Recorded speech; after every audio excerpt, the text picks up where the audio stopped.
எண்ணும் எழுத்தும்.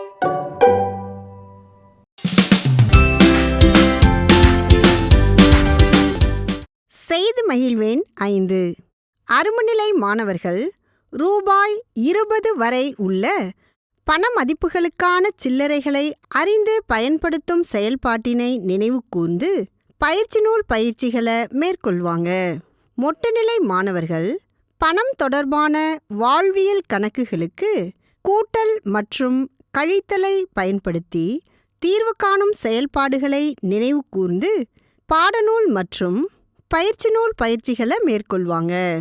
மலர்நிலை மாணவர்களை 2 குழுக்களாக பிரித்து பற்றுச்சீட்டினை உற்றுநோக்க செய்து பற்றுச்சீட்டிலுள்ள கடையின் பெயர் என்ன, பற்றுச்சீட்டிலுள்ள தேதி என்ன போன்ற பல்வேறு வினாக்களை கேட்டு கலந்துரையாடலை மேற்கொள்ளணும்.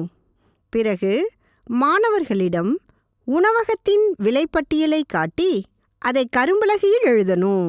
அதில் மாணவர்கள் தமக்கும் தம்முடைய நண்பர்களுக்கும் பிடித்தமான உணவுகளை மட்டும் தனியே எடுத்து ஒவ்வொரு உணவிற்குமான விலையை அதன் தேவையான எண்ணிக்கை அடிப்படையில் எழுதி பற்றுச்சீட்டின் மொத்த விலையை கண்டறிய செய்யணும்.